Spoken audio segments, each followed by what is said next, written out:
어른의 복음 첫 번째 시간입니다. 확신이 없으니 덧붙이기 시작한다라는 제목으로 하나님 말씀 증거하겠습니다. 이번 주부터 디모데 전후서 살피도록 하겠습니다. 바울이 제자를 키웠습니다. 디모데라는 청년인데 학자들의 이제 연구에 따르면 지금 나이가 한 35 정도 됐다고 추측을 합니다. 그러니까 신참 사역자였던 거죠. 에베소라는 지역에서 사역을 하게 했습니다.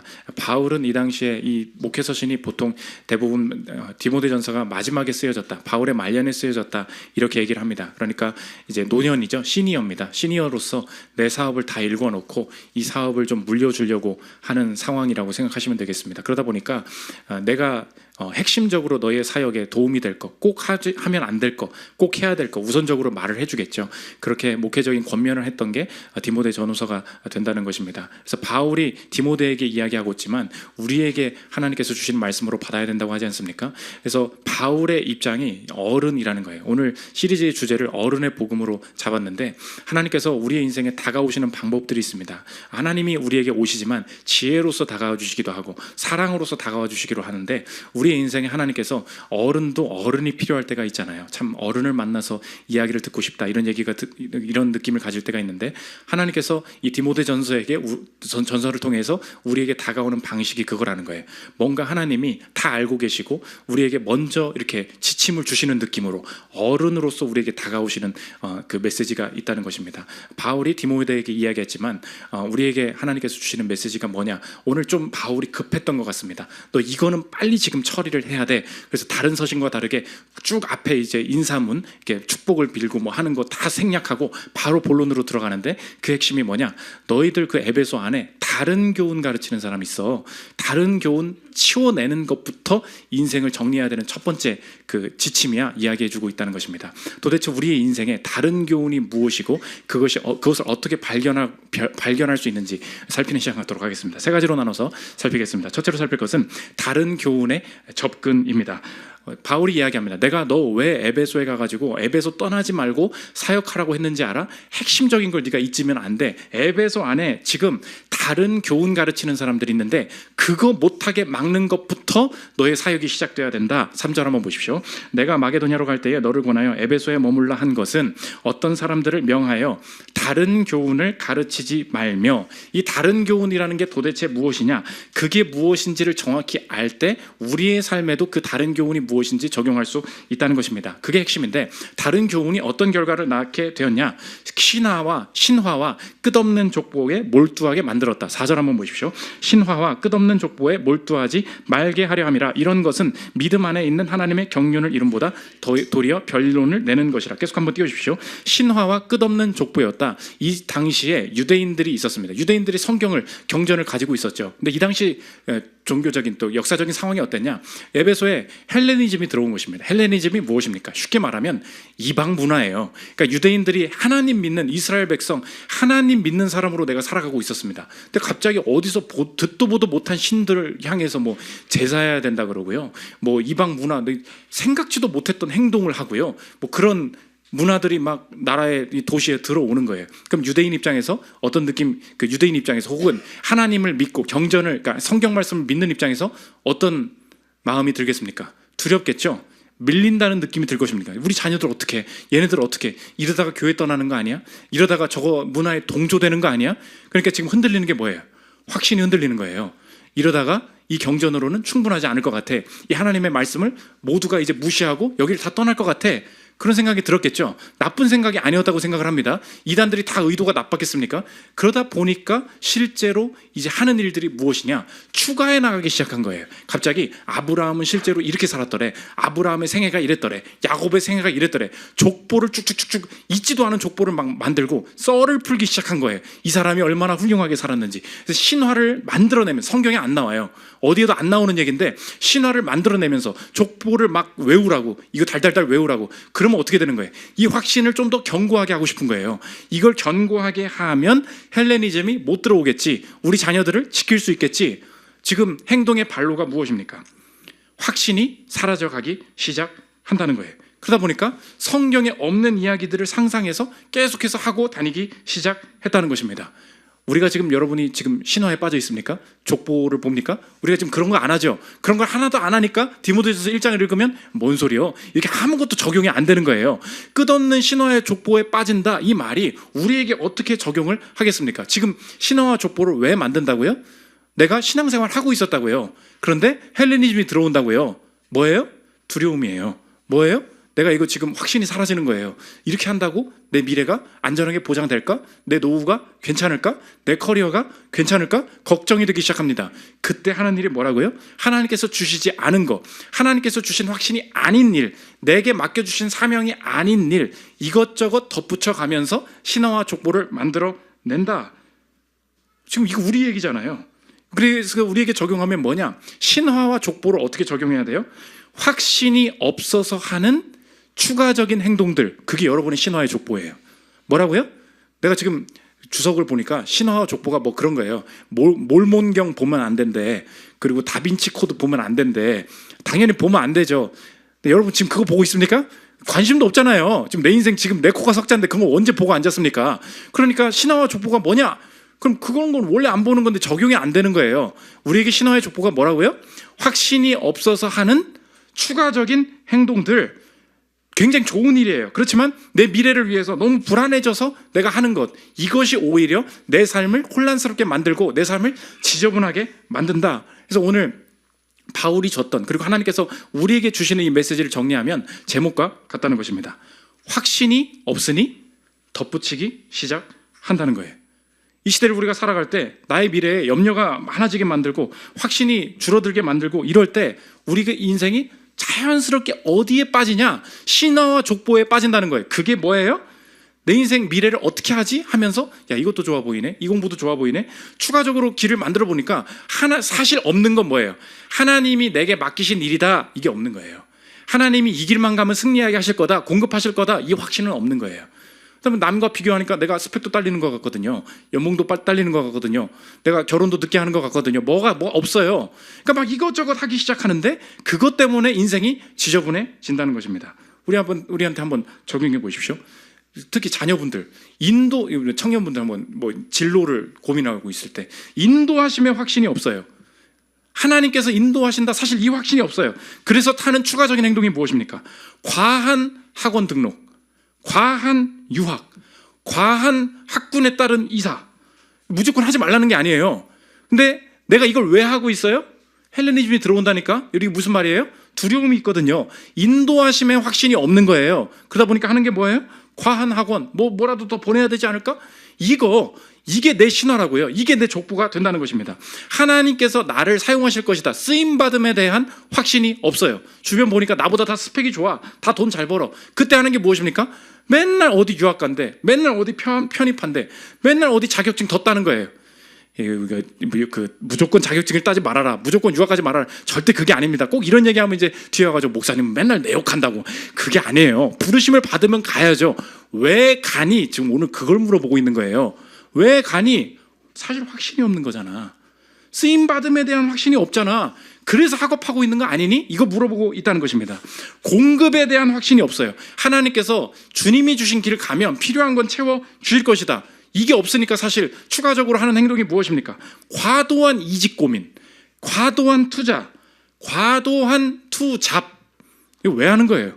하지 말라는 게 아니라고 했어요. 잘 알아들어야 된다고요. 하지 말라는 게 아니라 이거 왜 하니? 사실은 공급에 대한 확신이 없기 때문에 주시지도 않았는데 뭐 어디 더 좋은 회사 없나? 늘 이런다는 것입니다. 기쁨의 확신이 없어요. 주님이 내게 주신 일상, 내 가정, 내 직장이 있어요. 분명히 하나님께 주신 게 맞아요. 그 길을 걸어가면 분명히 하나님이 즐거움과 기쁨도 주실 것이다, 여기 머물러야 돼요. 근데 너무 지겨워, 아무것도 없는 것 같아. 그러다 보니까 하는 게 무엇입니까? 과도한 여행, 과도한 취미생활. 놀러 가는 게 아니에요. 확신이 없어서 그런 거지. 너무 답답한 거예요. 사실 확신이 없는 거라고. 지혜의 확신이 없어요. 남들 보니까 너무 똑똑해, 어떻게 해야 될지 모르겠어. 주님 뜻 따라가면 분별하게 하실 것이다, 이 확신이 없어요. 그러다 보니까 하는 게 뭐예요? 과도한 지식, 뭘 더 공부해야 된다고. 이게 다 확신이 없어서 나온다는 것입니다. 보십시오. 신화와 족보 이렇게 말하면 나한테 적용이 전혀 안 되죠. 신화와 족보가 뭐예요? 헬레니즘 들어와서 너무 두려워서 이것저것 썰을 풀고 갖다 붙였다고요. 네 인생이 그렇게 더러워져 가고 조잡해지고 가고 있는 거 아니니? 이 얘기를 하고 계시다는 것입니다. 하나님 앞에서 되게 열심히 사는 것 같아요. 근데 하나님이 전혀 확신 주시지 않은, 전혀 인도하시지 않은 하나님의 인도하심과 관련 없는 그런 허탄한 일에 빠질 수 있다. 이것이 신화와 족보, 확신이 없어서 하는 추가적인 행동이 된다는 것입니다. 우리나라에도 북쪽에 가면 강력한 신화를 가지고 계신 분이 계시지 않습니까? 김일성이라고. 김일성이 이제 자신의 그 리더십을 견고하게 해야 될 거 아니에요. 근데 확신이 없잖아요. 근데 이제 만들어낸 게 뭐예요? 내가 항일 무장 투쟁을 열심히 했다는 거 아닙니까? 그때 만들어낸 신화 아마 아시죠? 그거 어떻게 했어요? 축지법을 써가지고 압록강과 두만강을 왔다 했다. 축지법을 쓰는 존재였다. 이렇게 만들었어요. 근데 진짜 뭐가 먹혔나 봐요. 그래서 막 리더십이 견고해져 가는 거야. 그러니까 신화가 하나로 안 되죠. 썰을 덧붙이기 시작했어. 아십니까? 솔방울이 뭘로 변했어요? 솔방울이 던지니까 수류탄으로 다 바뀌고, 낙엽을 타고 압록강을 건너다니시고. 이게 다 성경에서 벤치마킹 합니까? 한 겁니다. 구름 타고 오신다고 했잖아요. 그건 좀 그러니까 낙엽 타고 왔다 갔다 거리고, 모래알이 뭐가 돼요? 쌀밥이 되고. 이거 다 오병이 아닙니까? 이거 다 벤치마킹 했다고. 어디서 이거 갖다 신화를 붙여야 내 리더십이 견고해진다. 여러분 웃고 있죠? 이거 뭐 그런 게 다 있냐? 여러분 인생이 그렇다는 거예요. 지금 성경이 그렇다고요. 확신이 없으니까 이것저것 썰을 갖다 붙이지 않니? 네 인생 똑같은 거야. 우리의 인생을 오히려 어렵게 만들고, 비슷하지만 하나님께서 인도하신 게 아닌 거 어디로부터 오느냐? 확신이 사라지는 거예요. 이거 가지고 안 될 것 같은데, 헬레니즘에 다 무너질 것 같은데, 그때 어떻게 해요? 하나님이 인도하시지도 않은, 지시하시지도 않은 추가적인 행동, 그거 하다가 인생이 지저분해질 수 있다. 다른 교훈부터 치우는 게 우리 인생의 첫 번째 해야 될 일이다. 하나님이 말씀해주고 계시다는 것입니다. 아니 목사님, 그렇다고 가만히 살 수는 없지 않습니까? 서울에서 사는 게 얼마나 어려운지 아십니까? 서울에서 취업도 해야 되고, 이직도 해야 되고, 집도 구해야 되고, 결혼도 해야 되고. 이거 서울살이 해보셔서 얼마나 힘들어요. 맞아요. 아무것도 그냥 하나님께서 알아서 해주시겠지. 이렇게 사는 거 엄청 미련한 일이죠. 절대 신자들이 그렇게 살면 안 됩니다. 그러면 내가 지금 새롭게 고민하고 있는 가정이나 자녀나 부모에 대한 어떤 고민들, 새로운 결정들, 이것이 하나님의 뜻과 맞는지 아니면 과도한 고민인지 내가 그것을 어떻게 분별할 수 있습니까? 말씀이 지금 답을 주고 있다는 것입니다. 이런 것들이 하나님의 경륜을 이루는지 변론 내는지 한번 비교해봐라. 4절 한번 다시 보십시오. 신화와 끝없는 족보에 몰두하지 말게 하려 함이라. 이런 것은 믿음 안에 있는 하나님의 경륜을 이룸보다 도리어 변론을 내는 것이라. 계속 한번 띄워주십시오. 하나님의 경륜을 이룬다. 이 경륜이란 말은 오이코노미아, 관리를 말하는 거예요. 경영, 매니지먼트를 말하는 거라고요. 그러니까 성경은 우리의 인생을 신자 청직이라고 이제 정의하고 있는 것입니다. 내가 만들어낸 게 아니에요. 주님이 주신 거예요. 주신 것을 관리해요. 그래서 5절에 이 교훈의 목적은 청결한 마음과 선한 양심과 거짓이 없는 믿음에서 나오는 사랑이건을, 주님이 주신 것을 관리하면 직장이든 내 삶이든 이 가정에서든 하나님의 사랑 안에서 하나님의 뜻, 그 경륜이 매니지먼트, 관리될 거다, 이루어질 거다, 이렇게 말하고 있는 거예요. 근데 반대로 그 고민이 깊어져 너무 과해지면 어떻게 되느냐? 변론을 낸다. 엔들리스 변론이라는 거예요. 끝없는 족보, 이렇게 얘기했죠. 끝없이 논쟁이 일어나고 끝없이 다툼이 일어나고 고민이 끊어지지가 않을 것이다. 이거 한번 비교해 보라는 거예요. 무조건 고민하지 말아라, 걱정하지도, 아무 생각도 하지 말고 살아라. 아니에요. 고민을 해야죠. 준비해야죠. 근데 분별하라는 거예요. 하나님의 경륜을 이룸보다 변론을 내는 것이라. 이렇게 되면 중단해야 된다는 것입니다. 그래서 우리에게 적용하면 무엇이냐? 내 일상에서 하나님의 뜻을 수행할 수 없게 만드는 새로운 고민, 하나님의 뜻을 수행할 수 없게 만드는 과도한 고민, 그건 그만하라는 것입니다. 저희 인생도 마찬가지죠. 요새 고민 많거든요. 교회에 대한 고민. 제가 왜 고민을 안 하겠습니까? 무책임한 목사죠. 모임 공간이 없대. 알아서 하세요. 그것도 못합니까? 이러면 모르겠어. 저 목사 뭐야? 이렇게 하겠죠. 그러면 그 말을 들었어요. 그럼 저는 어떻게 합니까? 고민을 해야 되죠. 근데 그 고민이 하나님의 경륜을 이루는 고민이 있어요. 어떻게 하면 이 성도님들이 좀 더 편안하게 예배를 드리고 편안하게 모임을 할 수 있도록 도와드릴까? 근데 이게 끝이야. 저도 열심히 공부하거든요. 어느 순간. 근데 이 고민이 끝까지 가요. 온갖 부동산을 봐도 뭐가 안 나오는 거야. 그럼 이제 어떻게 됩니까? 꿈에 어떤 집사님이 나와요. 집사님이 나오죠. 이거 어떻게 할 거냐? 하고 막 무서워요. 그럼 어떻게 합니까? 이때 그만둬야 되는 거예요. 내가 하고 있는 고민이 지금 내게 주신 하나님의 뜻이 있어요. 지금 충만하거든요. 지금 예배 드리는 게 너무 좋거든요. 지금 성도와 교제하는 게 너무 좋거든요. 이걸 압도해 버릴 정도로 내 고민이 너무 심해지기 시작해요. 그래서 이 고민이 염려와 불안과 불평으로 바뀌기 시작합니다. 멈춰야 된다는 거예요. 고민을 해야 됩니까? 안 해야 됩니까? 지금 성경이 지금 단답을 주고 있는 게 아니에요. 우리의 고민이 하나님의 경륜을 이루냐? 변론을 내냐? 이거라는 것입니다. 가정에서도 마찬가지죠. 요즘 이제 신혼부부들이 그런 고민을 많이 하는 것 같아요. 돈을 어느 정도까지 써야 되냐? 이런 고민을 많이 해요. 어떤 분들은 가정을 위해서 돈을 써야 된대. 반대로 미래를 위해서 우리 아껴야 된다는 거예요. 그럼 성경은 돈을 아끼라고 합니까? 돈을 펑펑 쓰라고 합니까? 그게 아니라니까요. 하나님의 경륜을 이룸보다 변론을 내게 만드는 소비 혹은 저축, 소비와 저축이 둘 다 변론을 낼 수 있고요, 소비와 저축이 둘 다 경륜을 이룰 수 있어요. 그래서 꼭 하나님의 뜻을 빙자해서 사람들이 이렇게 말하는 게 있어요. 이거 봐, 우리가 지금 즐기고 지금 우리가 가정을 위해서 돈을 써야 우리 인생에 이렇게 즐거움이 있는 거 아니야. 근데 쓰는 것 자체가 목적인 사람이 있어요. 반대로 하나님의 뜻 그런 거 없어. 그냥 우리가 저축해야 미래가 있다는 거예요. 저축이 우상이 됐어요. 무조건 모아야 아무것도 사 먹지 마. 왜 그 돈 썼어? 이거 500원 뭐야? 이거 왜 이거 이체료 이체 수수료 이거 왜 물었어? 말해. 절대 우리 집 아닙니다. 우리는 수수료 없어요. 막 이런 말 얘기하면서 서로 싸워요. 집안에서 엔들리스, 어디까지 아낄 것인가 고민이 끝나지를 않아요. 이거 뭐예요? 변론이에요. 그러니까 돈을 쓰냐 아니냐의 문제가 아니고 하나님의 경륜을 이루는 매니지먼트가 사랑 안에서 잘 되느냐, 거기까지라는 것입니다. 자녀에 대한 훈계도 마찬가지예요. 어디까지 훈계할 거예요? 고치고 싶어. 그 행동을 어디까지 말해야 돼요?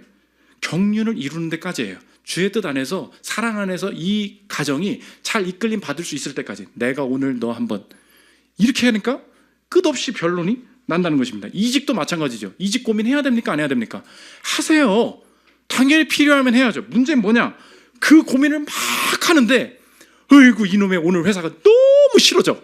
이직 고민을 할수록 너무 싫어. 막 상사도 싫고 진짜 막 불지르고 가고 싶어. 그 하나님이 주신 고민 맞습니까? 고민을 해야 되는데 내게 주신 일상이 같이 무너져요.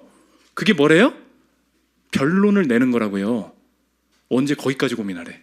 어느 순간 여기까지 하고 이 중에 하나님께서 이끌어 주시겠지 기도하고 덮어야 되는 거예요. 하나님의 경륜을 이룰 수 있느냐? 그래서 하나님께서 오늘 주시는 약속 선물이 그거예요.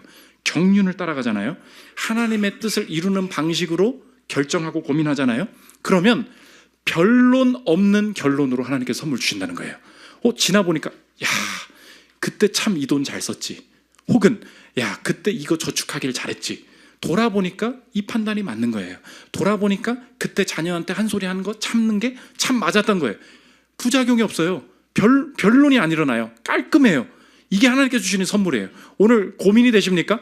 끝없는 신화와 족보에 끝없는 확신이 없어서 추가하고 싶은 게 막 있죠. 하나님 앞에 다시 한번 엎드려 보십시오. 하나님의 경륜을 이루는 일이 맞는가? 혹은 끝없는 변론이 일어나는가? 하나님께서 이 경륜 이루는 방향으로 결정하면 분명히 깔끔한 결론으로 주님께서 이끌어 주신다는 것입니다. 다른 교훈 경계해라. 주님께서 디모데를 통해 디모데에게 우리에게 말씀해주고 계시다는 것입니다. 두 번째로 살펴볼 것은 다른 교훈의 질문입니다. 내 삶이 실제적으로 하나님은 믿고 있지만 이 사람들 지금 믿는 사람들이었어요. 다 실제로는 다른 교훈 따라가고 있음을 어떻게 내가 검증할 수 있는가? 두 가지 질문이 있습니다. 첫째로 종속이냐 자유냐, 이거 물어봐야 된다는 거예요. 7절 한번 보십시오. 율법의 선생이 되려 하나 자기는 자기가 말하는 것이나 자기가 확증하는 것도 깨닫지 못하는도다. 이 다른 교훈을 가르치는 사람들이 하고 싶은 일이 무엇이냐? 궁극적으로 율법의 선생이 되고 싶어 했다. 그러면 나한테 관심이 없는 거예요. 누구한테 관심이 있습니까? 자기들한테 관심이 있는 거죠. 내가 선생 되고 싶어. 내가 선생이면 나는 뭐예요? 그 사람이 선생이면 나는 뭐예요? 나는 그 선생에 종속된 존재죠. 내가 중요하지 않아요. 선생이 되고 이 선생 안에 종속시키고 하고 싶어 했다는 것입니다. 하나님을 믿을수록, 주 안에서 내가 복음의 담대함을 얻을수록요, 예배를 드리잖아요. 그 어떤 존재, 그 어떤 상황, 그 누가 나를 조언하고 뭐라고 평가를 해도 주님이 내 삶을 이 방향으로 이끄셨어라는 확신 가운데 점점 더 담대해지고요, 점점 더 자신감이 생기고요, 점점 더 자유가 생겨요. 그게 복음이 하는 역할이에요. 그런데 하나님의 가르침 같아요. 근데 누가 막 나한테 조언을 해줘요. 근데 들리는 소리가 뭐냐? 본인이 선생이라는 거예요. 날 따라와야 된다는 거예요. 내 말을 들으라는 거예요. 그때 어느 순간 그 선생 안에서 내가 뭐가 돼? 이거 안 하면 하나님을 놓칠 것 같은 거예요. 하나님의 역사는 뭐냐? 아무것도 없어도 난 이미 하나님과 같이 있어. 이게 자신감이거든요. 근데 율법의 선생의 특징이 뭐냐? 그 선생 안 따라가면 하나님 놓칠 것 같아. 하나님을 잃을 것 같아. 이렇게 두려움과 종속되게 만든다는 것입니다. 그래서 여러분의 인생에 적용하면 이런 것입니다. 내게 주신 일상을 무너뜨리는 특별함으로 날 유혹한다는 거예요. 그래서 특별함이 종속되는 거고요, 일상이 자유한 거예요. 생각해 보십시오. 내가 결혼을 아직 못했습니다. 그러면 결혼을 하지 않았을 때 할 수 있는 즐거운 일이 많이 있죠. 하나님의 인도하시는 일이 많이 있습니다. 그런데 어디서 다른 교훈을 가르치는 선생이 되려 하는 자가 나타나서 내 인생에 쓱 말을 던져주고 갑니다. 너 결혼 언제 할 거야? 결혼 안 해? 마음속에 그 마음이 확 들어요. 그러면 내 인생에 결혼이 아니라 하나님 앞에서 오늘 감당해야 될 일들이 너무나도 많이 있고 누릴 수 있는 일들이 너무나도 많이 있습니다. 근데 선생이 어떻게 한다고요? 특별한 하나를 가지고 종속시킨다고요. 갈고리를 탁 친다고요. 그때 우리에게 부족해 보이는 거 하나를 딱 집은다고요. 결혼 안 해? 누가 한 소리인지 모르겠어요. 갑자기 내 마음에 그 마음이 탁 들었다고. 그 순간 내 인생은 뭘로 변합니까? 자유가 아니에요. 그 한 가지 주제의 종속이죠. 그러게 결혼하려면 어떻게 해야 되지? 왜 이게 좀 늦어가는 것 같은데? 모든 인생의 자원이 어디에 집중이 됩니까? 결혼하는데 집중이 돼야 돼요. 놓치는 게 뭐예요? 특별한 하나 때문에 주님이 주신 일상 전체가 다 무너지게 된다는 것입니다. 여기 이제 어르신 분들은 알 거예요. 내가 이제 막 40년, 50년 이렇게 살았어요. 여러분이 오늘 끝나고 20대 대학생 우리 교회 청년이랑 한번 밥을 먹는다고 한번 생각해 보십시오. 막 밥을 먹어서 요새 고민 없어요? 막 얘기를 했어요. 근데 이 친구가 계속 얘기를 해요. 뭐 집사님 저 진짜 요즘 돈이 없어서 힘들어요. 진짜 돈 없어서 죽겠어요. 어디 돈 많이 주는 직장 가고 싶어요. 왜 이렇게 돈이 없는지 모르겠어요. 월세 좀 그만 내고 싶어요. 얘기하면 끝났는데 커피숍 갔는데 돈이 없어요. 막 돈 얘기만 계속 하고 있어요. 맞아. 제가 봐도 진짜 돈이 없어. 진짜 돈이 없다고요. 사실이에요. 근데 그걸 여러분 몇 년이라도 더 살았잖아요. 그걸 계속 듣고 있다고 생각해 보십시오. 보십시오. 뭘 느끼세요? 너 종속돼 있구나. 뭐예요? 네 인생이 돈이 전부냐? 돈 없는 거 힘든 거 알아. 근데 거기서 이겨나가는 방법은 뭐예요? 돈이 전부가 아님을 믿는 거죠. 젊음이 가지고 있는 엄청난 잠재력과 하나님의 인도하심과 그 열정과 실패할 수 있는 몇 번의 그 기회에 대한 인생이 뭔데요? 실패할 수 없어서 이게 힘든 건데요. 앞으로 나갈 수 있는 엄청난 자원이 있는데 거짓 선생이 뭐라고요? 다른 교훈이 뭐라고요? 종속되게만 선생이 되고 싶던, 야 그것도 못 모았어? 돈 없으면 어떻게 할? 야, 그 연봉 가지고 어떻게 하려고? 팍 걸어요. 그러면 대학생인데 나이가 그것밖에 안 됐는데 인생의 모든 주제가 뭐예요? 돈이에요. 직장인들 주제가 뭔지 아십니까? 요새 경제적 자유예요. 경제적 자유 좋은 말이죠. 경제에 대한 부분에 있어서 지혜를 쓰지 말라는 얘기가 아니라 그랬습니다. 당연히 고민해야 돼요. 근데 보십시오. 경제적 자유라는 말 하나 때문에요. 그 말에 탁 걸리잖아요. 직장 다니는 내 인생은 다 그냥 쓰레기 같은 인생이에요. 그죠? 직장을 다니면서 얼마나 재밌는 일이 많은데요. 직장을 다니면서도 할 수 있는 일이 얼마나 많은데요. 저는 경제적 자유를 포기해야 되는 사람입니다. 왠지 아세요? 경제적 자유가 뭐예요? 돈이 있어서 시간을 살 수 있는 거죠. 시간을 살 수 있는 거잖아요. 근데 저희 교회 목사는 뭡니까? 시간을 살 수 없죠. 교회가 잘 되고 말씀 전할 기회가 많아져요. 그럼 말씀을 대신 전합니까? 제 예배 시간이 더 늘어나겠죠. 설교를 많이 하겠죠. 그러면 저는 평생 갈수록 일이 더 많아지는 사람이죠. 저 불행한 사람입니까? 아니에요. 너무 재밌어요. 감사하다고. 왜? 내게 주신 일상 이 자체가 자유라고요. 내가 지금 자유하다고요. 그 확신이 있어야 된다고요. 근데 특별한 선생이 어떻게 와요? 야, 다들 경제적 자유를 이루었다더라. 파이어족이라더라.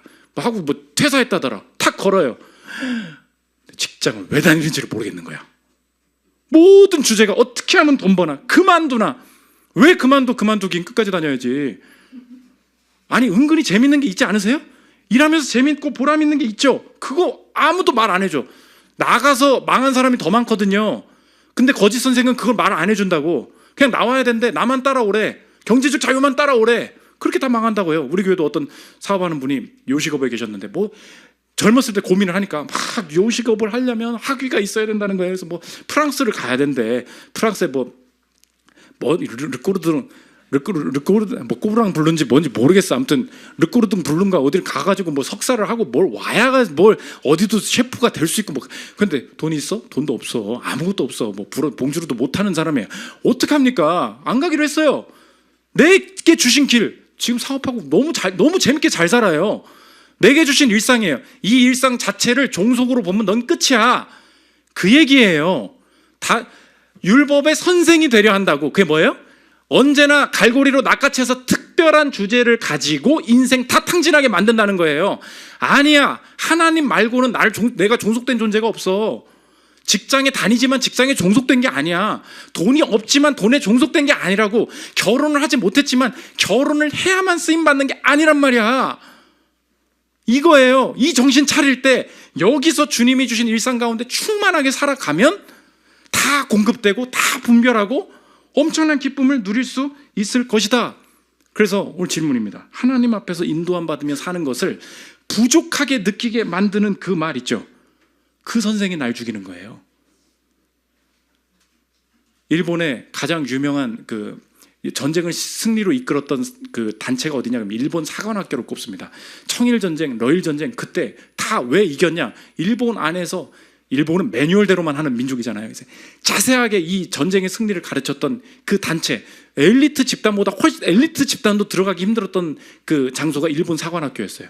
일본 사관학교에서 청일전쟁 승리, 러일전쟁 승리, 1904년 5년이잖아요. 이기고 나니까 기세등등한 거죠. 우리 안에서 배출된 장교는 어떤 전쟁을 와도 승리할 수 있다. 그래서 그 선생 밑에서만 다 배우면서 싸움을 준비해 나간 거예요. 시간이 좀 흘렀죠. 진주만 전쟁 때 미국이랑 일본이랑 붙었잖아요. 태평양 곳곳에서 막 싸움이 나기 시작하는데 실제로 밀리는 듯 했지만 미군한테 진짜 물어봤다는 거예요. 일본군들 어떤 것 같아? 그랬을 때 미국인의 표현이 뭐냐? 바보들이라는 거예요. 바보들이래요. 그 장교들이. 왠지 아냐? 러일 전쟁 때 뭘로 싸웠어요? 총검으로 싸웠어요. 총검으로. 총 쏘고 칼질하고. 근데 그렇게 배우고 매뉴얼대로 하잖아요. 진주만 전쟁이 난 거야. 미국이 뭐 합니까? 총 들고 싸우려고 보니까 저 멀리서 포탄만 떨어뜨리고 있는 거예요. 미국인이 안 보였대. 일본인 눈에. 미국인이 내 앞에 안 보이니까 못 싸웠다는 거예요. 다 망했대요. 그래서 막 패배하다는 거예요. 근데 일본 군대 중에 부분적으로 승리하는 군대가 있었대요. 그게 뭐냐? 장교가 죽어. 장교가 너무 일찍 죽어가지고 부사관 밑에 있던 부사관이 갑자기 지휘관이 돼야 될 때 거기서는 이기더라는 거예요. 규제의 역설에 나온 얘기입니다. 한번 들어보십시오. 일본 장교가 죽고 나서 부사관이 부대를 지휘하는 경우가 있는데 이런 경우에 일본군은 강해졌다. 일본군의 문제는 장교였고 그것은 일본 사관학교에서 받은 교육 때문이었다. 러일 전쟁에서 싸움 방식을 철저히 익히게 하고 그것만을 준수하게 한 일본 사관학교, 그리고 다른 전투 방법을 가르치지 않은 일본 사관학교가 일본군을 사지로 몰았다. 일본군이 왜 죽었대요? 일본의 그 선생 때문에 죽었다고요. 우리 얘기 아닙니까? 우리 안에 선생이 있다니까요. 저희 교회도 코로나 때 무슨 메타버스를 해야 주일학교가 살 수 있다느니 막 온갖 난리를 부리고 막 메타버스 뭐 책도 나오고 막 그거 안 하면 주일학교 다 떠난다고 막 온갖 위협을 하는 거예요. 내가 그거 보면서 야 이미 아무도 없는데 뭘 메타버스냐. 있는 애가 사라져야 뭘 메타버스를 하지. 원래 아무도 없었는데 우리 아무것도 안 하는데 우리 못하는데 뭘 하냐. 우리에게 주신 길을 간다. 메타버스 소용없다. 아무것도 안 했어요. 유튜브로 어린이 관련된 컨텐츠 올린 거 아무것도 없어요. 맨날 와서 물어봐. 우리 교회는 뭐 유튜브 뭘로 하시냐고. 아무것도 안 한다고. 우리는 아무것도 없다고. 애들이 없다고. 어떡하냐고. 그렇게 했죠. 요새 뭐 또 오죠. 요새 뭐 또 오잖아요. 막 갑자기 메타버스 안 하는 곳으로 막 찾아오는 것 같아. 내게 주신 길을 가겠다. 그럼 되는 거예요. 챗 GPT? 요새는요, 챗 GPT가 설교 써준대요. 그래서 오늘 디모데전서 1장 1절부터 11절까지 개혁주의 관점에서 3대지로 써주세요. 그럼 쭉 나온다는 거예요. 무섭습니까? 무섭냐고. 저는 알아요. 쳐봐라. 이 설교 넌 절대 못할걸. 전 그 확신이 있어요. 내게 주신 그 영감 있잖아요. 내게 주신 길이 있잖아요. 내가 잘하든 못하든 내게 주신 거 가지고 하면 GPT가 날 어떻게 따라하냐. 이 본문 절대 이렇게 못 뽑아내요. 내 생각에 그 빌드업을 네가 어떻게 따라올래? 저 그거 있거든요. 그거 너 어떻게 할 거야? 자신 있어요. 뭐예요? 내게 주신 일상이에요. 여기서 하면 돼요. 특별하게 뭘 해야 된다고? 그거 속지 마십시오, 여러분. 뭘 해야, 내 길이 전혀 아닌데 그거 해야 된대. 거짓말일 가능성이 많아요. 내게 주신 일상이 중요하다고. 그 현상이 있죠. 최근에 영화에, 지금 우리나라에서 좀 영화 아무도 좀 비싸서 안 보는데 400만이 넘은 영화가 있어요. 스즈메 문단속이라고. 일본 애니 아닙니까? 애니가 400만을 넘었어. 이거 못된 일이냐? 영화 평론가가 중요한 얘기를 했어요. 이 컨텐츠가 다른 컨텐츠와 다른 점이 뭔지 아냐? 한국은 특별함만 추구하는 컨텐츠라는 거예요. 온갖 재벌 얘기. 한국은 다 그렇다는 거예요. 특별한 게 있어야 되고 특별한 곳으로 가야 되고 컨텐츠의 처음부터 끝까지 다 일상이던데. 평론가의 얘기입니다. 들어보십시오. 스즈메의 플롯은 일상이다. 한국인의 플롯이 언제나 재벌인 곳과는 대조적이다. 한국인의 평범한 일상은 언제나 박해받는 희생자에서 마침내 드디어 재벌이지만 스즈메의 일상은 하나같이 이웃이다. 입에 담아본 지 오래된 그 이름 이웃. 예컨대 스즈메를 길거리에서 차 태워준 친절한 할머니의 직업이 선술집 마담이라는 사실은 재벌로 물든 한국인의 일상과 편견을 무참히 박살낸다. 콘텐츠 쪽에 종사하시는 분들 한번 생각해 보십시오. 그것도 마찬가지예요. 난 늘 특별한 거 추구해. 아니에요. 내 일상이 하나님과 동행하면 그게 비범함이죠. 그게 특별함이죠. 직장 다니어서 평범한 겁니까? 하나님이 계시냐 안 계시냐 그걸로 따지면 되는 거잖아요. 그 자신감 있어야 된다는 것입니다. 종속이냐 자유냐 거짓 센스의 갈고리에 속지 마. 자유하게 살아야 돼. 담대하게 살아야 돼. 두 번째, 즐거움이냐 장애물이냐. 하나님이 내게 주신 율법이 어떤 기준이라는 게 즐거움이냐 장애물이냐. 오늘 바울이 좀 무모한 얘기를 해요. 야, 율법은 죄 짓는 사람들한테나 필요한 거지 나는 필요 없어. 이렇게 얘기를 하는 거예요. 뭐야? 그래서 디모데전서 1장을 읽으면 잘 이해가 안 가요. 뭐야? 바울이 왜 이렇게 험한 얘기를 해? 8절 9절 보십시오. 그러나 율법은 사람이 그것을 적법하게만 쓰면 선한 것임을 우리는 아노라. 알 것은 이것이니 율법은 옳은 사람을 위하여 세운 것이 아니요. 옳은 사람 필요 없다는 거예요. 오직 불법한 자와 복종하지 아니하는 자와 쭉 이게 10계명 요약한 거거든요. 이 사람들한테만 필요하다. 바울의 얘기가 무엇입니까? 난 율법 안 지키고 살 거야. 그런 얘기입니까? 그게 아니에요. 그러니까 보면 이 느낌이 이해가 안 와. 아, 저런 거짓된 자들한테나 율법이 필요하고 난 필요 없어.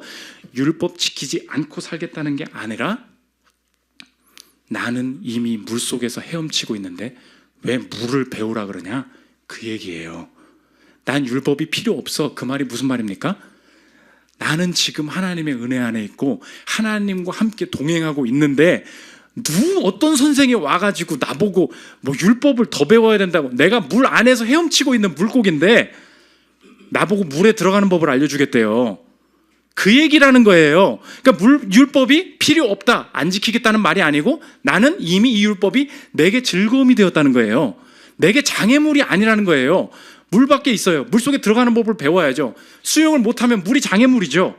그런데 내가 수영을 못해요. 난 기준이 없어요. 율법이 깨닫게 하는 것이 무엇입니까? 나는 율법을 지키지 못해요.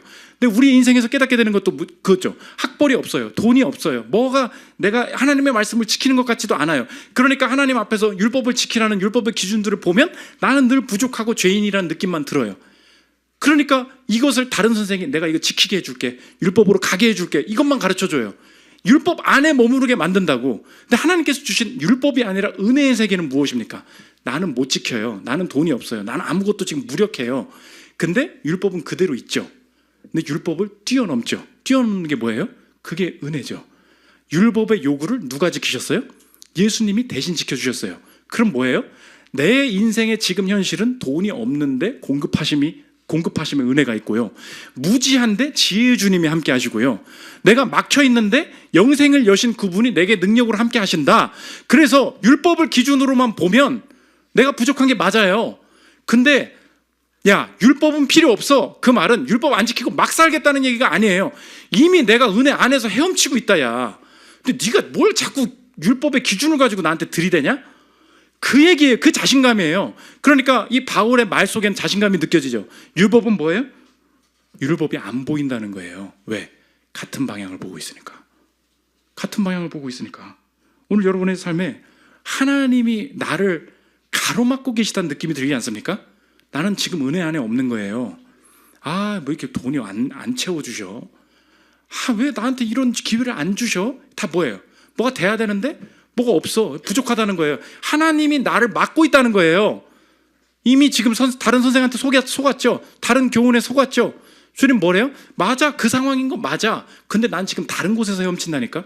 은혜에서 헤엄친다니까. 내가 돈이 없으니까 주님이 공급하시지. 내가 지금 아무것도 할 게 없으니까 주님 의지에서 새 길이 열리지. 그거예요. 네가 나한테 하나님을 가르쳐. 그거예요. 여러분 인생에 그 자신감이 있어야 돼요. 목사한테 그러면 안 됩니다. 다른 걸 가르치는 목사한테 네가 나한테 하나님을 이러면 안 되고, 내 인생에 뭔가 하나님을 떠나게 만들고 자신감을 잃어버리게 만드는 그거 있잖아요. 네 그렇게 죄를 졌는데 네가 하나님의 자녀야? 그런데도 하나님이 인도해 주실 것 같니? 너 꼴 좀 좋다. 그런 마음이 막 들잖아요.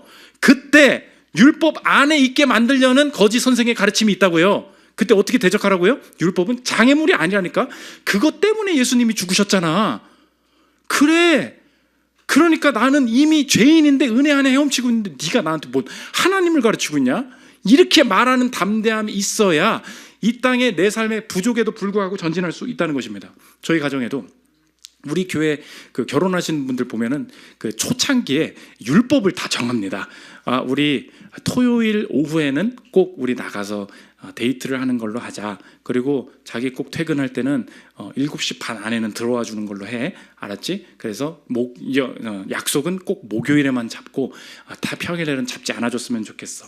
밥을 다 먹으면 내가 밥을 할 테니까 자기는 꼭 설거지를 해주고 일주일에 3번은 음식물 쓰레기를 좀 버려줬으면.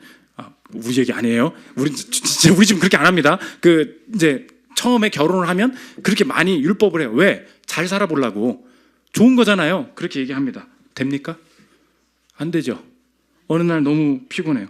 막 한숨을 쉬면서 안 되지 이렇게 하시는 절대 안 돼요. 왜 안 됩니까? 좋은 거 아니에요?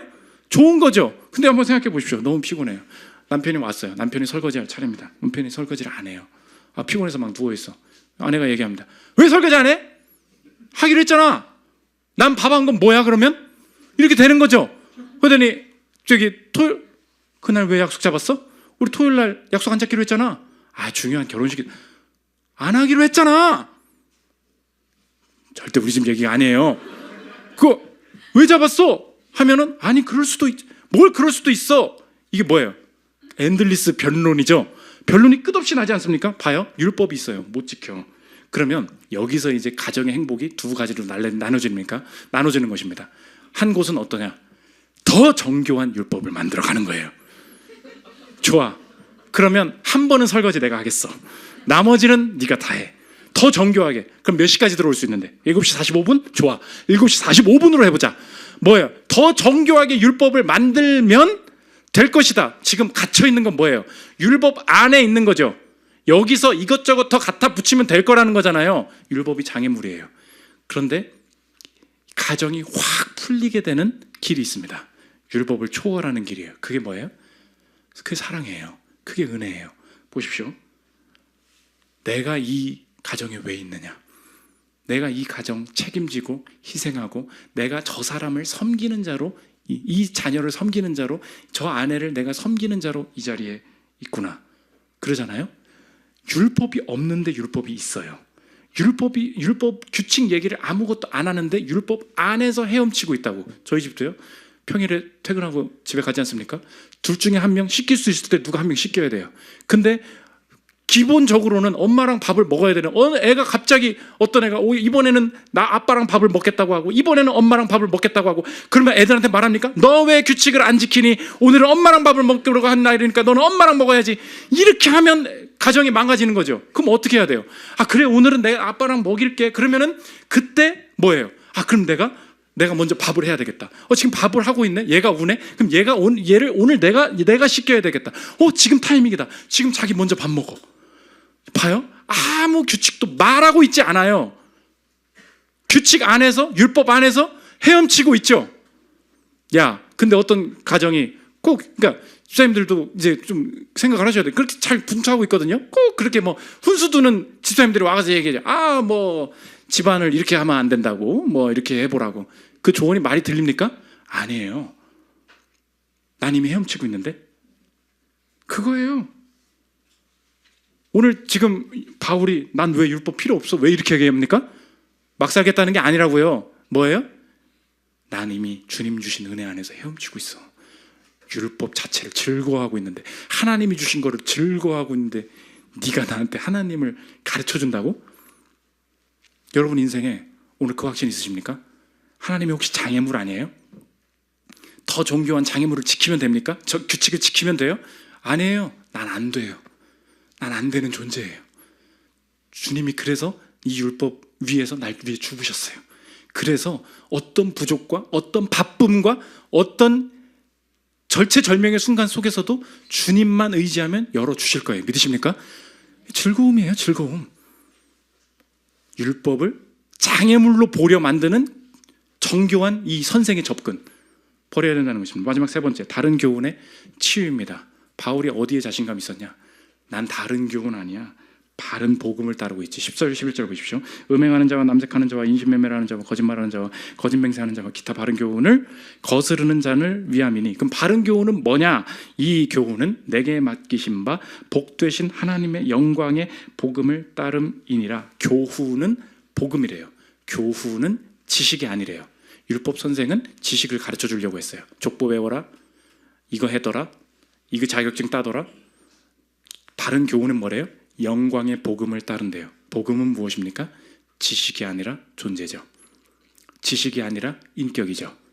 어떤 존재, 어떤 인격이십니까? 오늘 얘기했죠. 청결한 마음, 선한 양심, 거짓이 없는 믿음에서 나오는 사랑으로 행해야 된대요. 우리 보고 이걸 먼저 해보라고 말씀하신 게 아니에요. 거짓이 없는 믿음에서 나오는 사랑을 가지고 율법, 해야 할 일을 넘어서 이 일을 행하신 그분이 누구냐? 오늘 성경은 그걸 물어보고 있어요.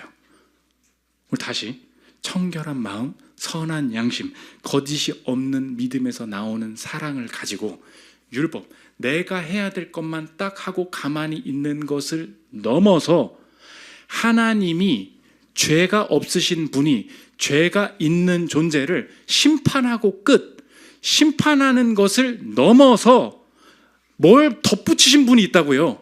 그게 누구십니까? 그게 예수님이시죠. 예수님이 우리 인생을 위해서 추가적으로 덧붙이신 일이 뭐예요? 죄인을 심판하셔야 되는데 죄인의 심판으로 그치지 않으시고 아들을 보내심으로 이 세상에 아들을 덧붙이셔서 죄인이 오히려 의인이 될 수 있게, 죄인도 하나님의 자녀가 될 수 있게 추가적인 일을 덧붙여서 행하신 분, 그 사랑으로 행하신 분, 그게 누구예요? 그게 예수님이시라는 거예요. 우리 보고 이걸 먼저 하라는 게 아니라고요. 그분이 내 인생에 먼저 그 일을 하셔서 내 인생은 어떤 두려움에도 불구하고 율법이 이루어져 있다 확신하라는 거예요. 로마서 8장 3절 4절 보십시오. 율법이 육신으로 말미암아 연약하여 할 수 없는 그것을 하나님은 하시나니 곧 죄로 말미암아 자기 아들을 죄 있는 육신의 모양으로 보내요 육신의 죄를 정하사 육신을 따르지 않고 그 영을 따라 행하는 우리에게 율법의 요구가 이루어지게 하려 하심이니라. 이게 우리에게 왜 위로가 됩니까? 이 당시의 1차 독자들이랑 똑같은 거예요. 너 헬레니즘으로 힘들지? 뭐 해야 될 것 같지? 그때 지식, 신화와 족보 따라가려고 하지 말고 날 위해 목숨 던지신 영원한 이 죄인을 영생으로까지 추가하신, 덧붙이신 그분 사랑 한번 기억해봐. 그러면 그 확신이 흔들리지 않을 거야. 이것 가지고 위로를 얻었다고요. 우리에게도 마찬가지입니다. 내 인생에 자신의 특별함을 다 우리에게 주셔서 우리의 일상이 영생의 특별함으로 보장될 수 있도록 약속하신 그분이 내 인생의 주님이시라면, 아, 주님, 내 인생의 나머지 인생도 확신할 수 있겠습니다. 첫 번째, 내 인생을 살아갈 때마다 어떤 선생이 나타나서 이거 해야 된다고 자꾸 종속시키려고 하는 말이 들 때마다 결혼 안 할 거야? 노후 준비 안 하니? 이직 안 해? 너 그거 가지고 되겠어? 라는 마음이 들 때마다 나의 인생 지금 이 자체가 특별한 것이 없어도 은혜가 임하는 최적의 상태임을 확신하리라. 두 번째, 내 인생의 율법이 장애가 아니라 즐거움임을 알겠다. 주님께서 여전히 내가 주님을 믿고 있음에도 학력도 없고 돈도 없고 커리어도 별로인 것 같을 때 이 상태가 이 상태로 자꾸 하나님의 뜻대로 살아보려고 하니까 기준을 못 지키는 것 같고 함량 미달인 것 같은데, 나는 율법 안에서 뛰노는 존재가 아니다. 내가 부족하니까 은혜가 임하는 거지. 내가 무지하니까 주님이 지혜 주시는 거지. 내가 돈이 없으니까 내 평생에 주의 공급하심을 경험하지. 내게 주신 상황은 장애가 아니야. 엄청난 기회고 즐거움이지. 다른 교훈을 따라서 방황하게 만들려는 그 시도를 막았던 이 바울의 가르침, 하나님의 주신 말씀으로 받고 확신이 무너져서 자꾸 미래에 지금 이것저것 추가해 보려는 우리의 인생, 주님 앞에서 정리해서 확신의 길, 주님께서 부르신 길만 걸어가는 저러분들 되시기를 기도합니다. 우리 일상 찬양하고 기도하는 시간 갖도록 하겠습니다.